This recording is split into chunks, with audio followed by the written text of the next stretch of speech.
It's hot. Got a new intro, by the way. Massive thank you to Jonathan Alton. Have a look at it. New intro.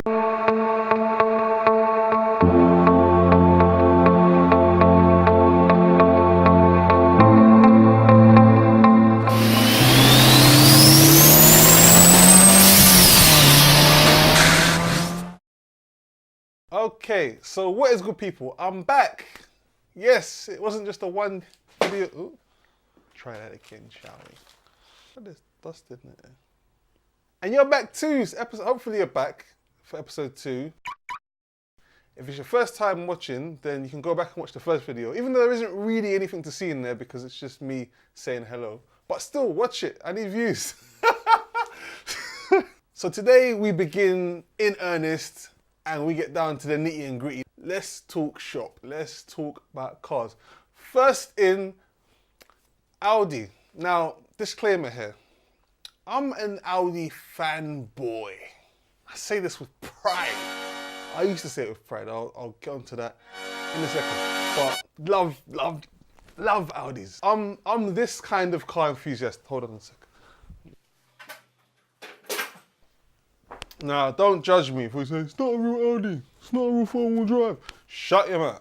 I am this kind of car enthusiast. You know, I don't just talk about cars, I actually work on them too. Interesting side story.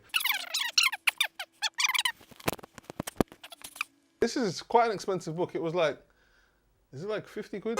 But anyway, this, if you do work on your own car, this is actually, I'll go as far as saying better than a Haynes manual. Audi A5.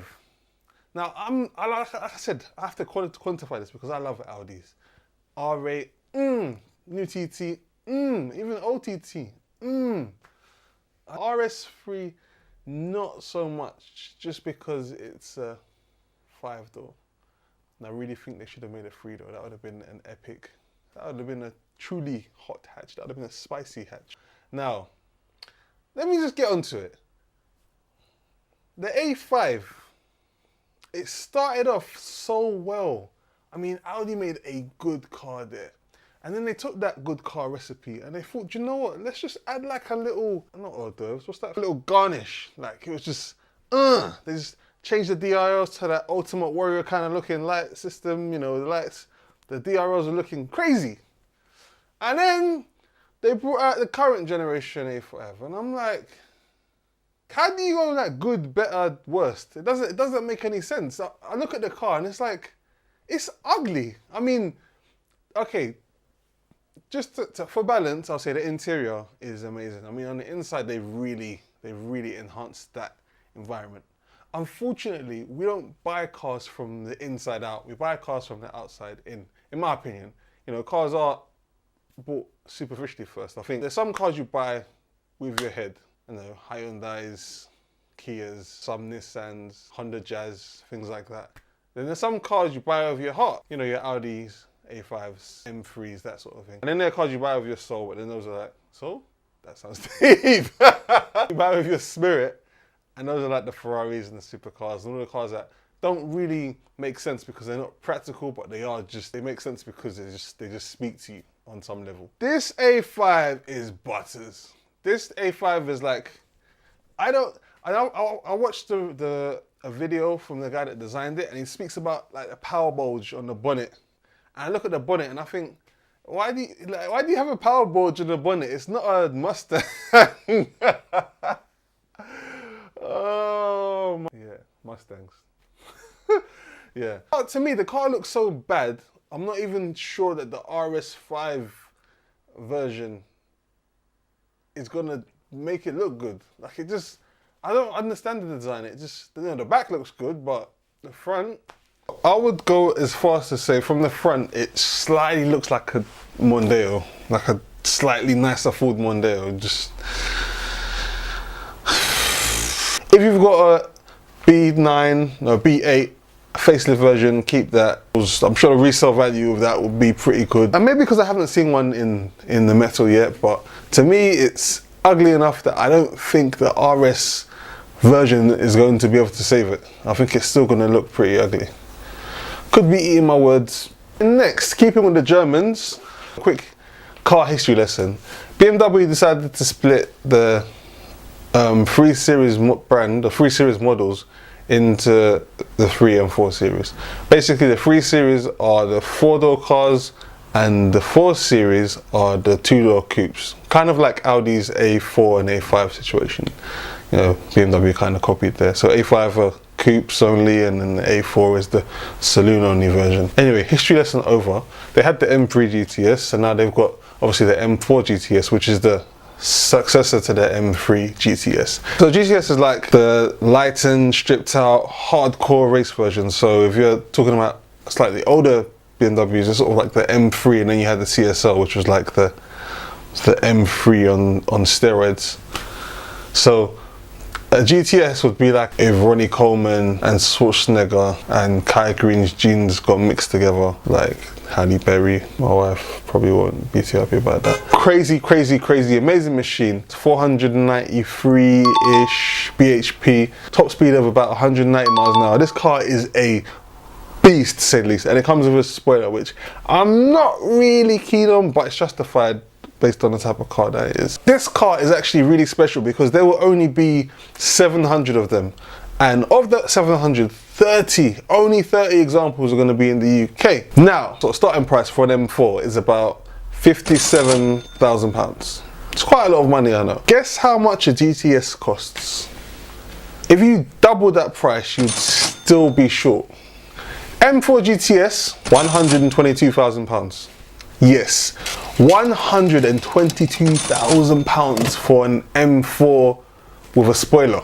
Now, considering that only 30 examples are coming to the UK, it is quite an exclusive car. But for £104,000-ish, you can get yourself an i8 and maybe like a 1 Series as a weekend car and still have change, and that's pretty crazy. Now, one of the reasons for this M4 being faster is that it's got auto injection. The idea of having like NOS installed as factory standard, that's what it is in my mind. The idea of there being like a nitrous oxide button that comes in a car from factory is like real life Fast and the Furious.